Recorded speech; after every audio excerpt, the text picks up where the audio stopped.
dans le cœur de Jésus. Cinquième épine de son cœur, l'âme ingrate.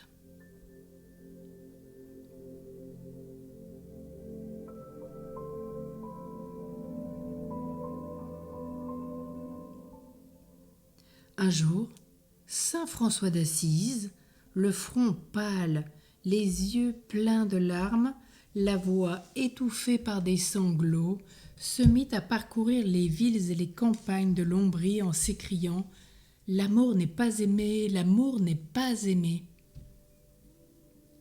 Si c'était là le sujet d'une si vive douleur au XIIIe siècle, dans cet âge de foi où saint François d'Assise, saint Dominique, saint Bonaventure, saint Louis, sainte Élisabeth, etc.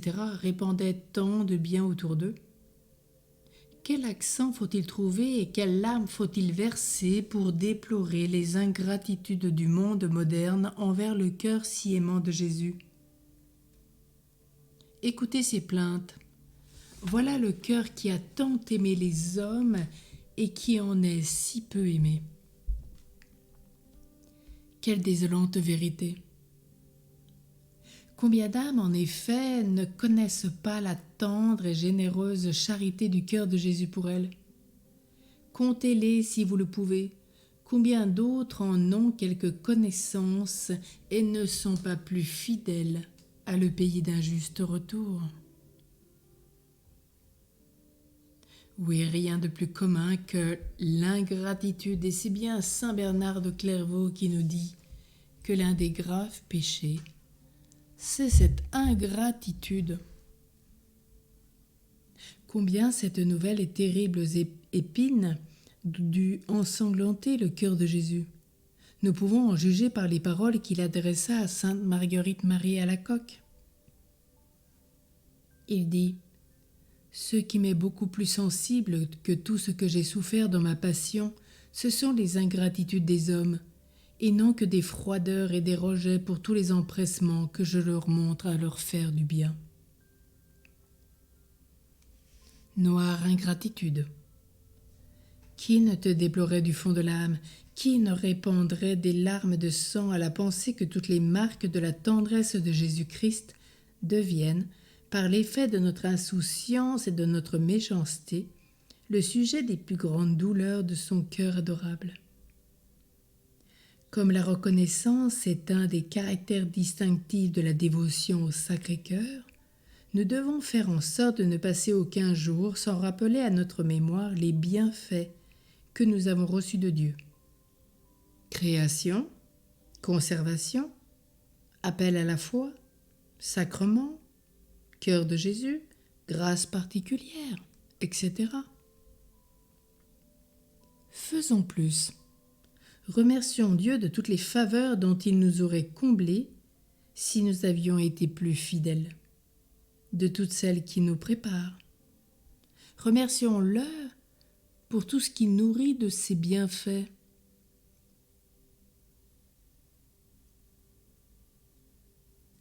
Et pour tous ceux qui sont nourris de ses grâces, ne songent même pas à lui en rendant grâce, ou ne s'en servent que pour l'offenser.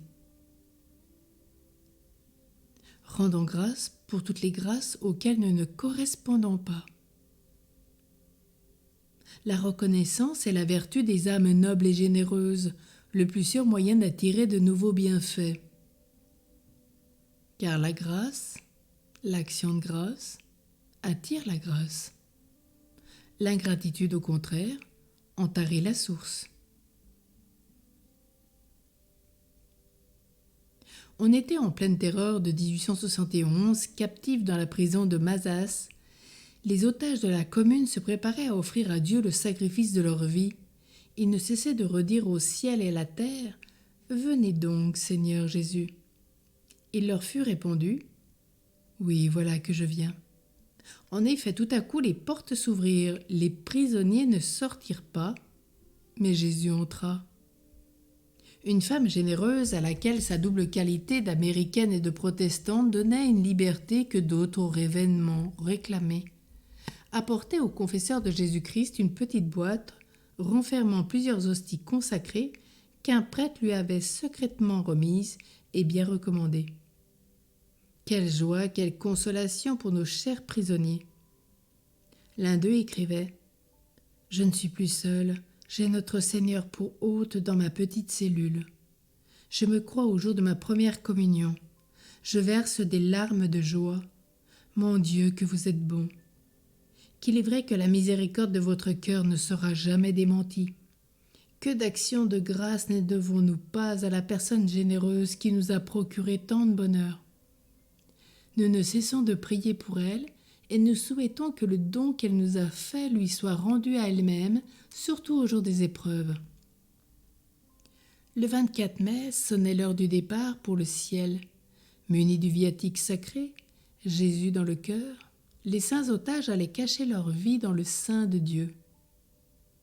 On entendit un feu de peloton, puis quelques coups détachés. C'en était fait, et il n'y avait plus de victimes, mais des martyrs. La prière de leur reconnaissance n'a pas été stérile. Cette dame protestante qui leur avait apporté les saintes hosties reçues en échange du cœur de Jésus, le don de la foi, elle était devenue catholique. Heureuse femme, elle dit quelle joie elle a eue de passer du protestantisme au catholicisme. Heureuse femme qui a su trouver un trésor céleste au milieu des horreurs d'un siège qui a anéanti tant de richesses. Et en retournant en Amérique, elle dira partout combien les martyrs français sont reconnaissants et le cœur de Jésus généreux. Ô divin cœur de Jésus, nous vous bénissons, nous vous remercions de toutes les faveurs que nous vous accordez à chaque instant. Malgré nos infidélités, nos ingratitudes, nous te rendons grâce pour toutes les grâces que nous ne voyons pas,